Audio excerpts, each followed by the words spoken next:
అరే మామ ఎట్లున్నదిరా మన తానా ఏ పక్క మావోడే గెలుస్తుండు అంత లేత్తి ఆ మలక్కలంతా మా లీడర్కే గుద్దిరట శంకర్ కాక చెప్పిండు పక్క మావోడే గెలుస్తాడు అట్లనా అరే మీ ఓడు గెలిస్తే 2 బీర్లు తాగిపిస్తారా బే సరేరా ఛాలెంజా ఛాలెంజ్ ఇగో ఇట్లా షరతులు కడుతుంటారు దోస్తులు ఎవరు గెలిచినా ఇద్దరు పోయి కూర్చొని చల్లబడతారు కానీ అంతటట్లా లేదుల్లో కథ ఏరే నడుస్తుంది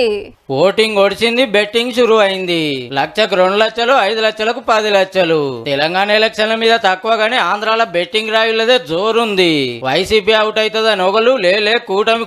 పక్కా అని ఇంకోలు జగన్ అన్నే సీఎం అవుతాడని ఓ మోతవారి మా బాబు గారే ముఖ్యమంత్రి అని ఇంకో పనిమంతుడు పలానా నియోజకవర్గంలో గాయననే ఎమ్మెల్యే అవుతాడని గాడ ఎంపీ గీసారే అని ఆయనకు అంత మెజార్టీ వస్తుంది మేడానికి గిన్నె ఓట్లు పడతాయని 25 ఎంపీ సీట్లకు 175 ఎమ్మెల్యే సీట్లకు షరతుల మీద షరతులు కాస్తున్నారు పిఠాపురంలో పవన్ కళ్యాణ్ గారికి 50,000 మెజార్టీ పక్కా అని ఓ సావుకారి 2.5 కోట్ల షరతు కట్టిందంటే ఏ లెవెల్ నడుస్తుందో చూడురిగా ఆన్నే కాదుల్లో హైదరాబాద్ లో ఆంధ్ర పబ్లిక్ ఎక్కువ ఉండే Kukatpally Miyapur Serilingampally Vanasthalipuram LB Nagar Dilsukh Nagar Gachibowli hitech city Nizampet ఏరియాల్లో అట్లనే బార్డర్ జిల్లాలు నల్గొండ ఖమ్మం మహబూబ్ నగర్ లో బెట్టింగులు కొందరు ఆన్లైన్ లో నడిపిస్తుంటే కొందరు ఫేస్ టు ఫేస్ తెలంగాణలోనే ఏం తక్కువ 2,000 కోట్ల షరతులు కట్టిరంటే ఇక ఆళ్ళ రాష్ట్రంలో ఇంకెంత ఉంటుందో మీరే లెక్కేసుకోర్రి 120 రూపాయల కమిషన్ మీద బెట్టింగులు నడుపుతుర్రట పనిమంతులు అప్పులు తెచ్చి పెట్టిన వాళ్ళు కొందరైతే భూములు పెట్టిన వాళ్ళు కొందరు ఇక గాలికి కాస్తే గోవిందా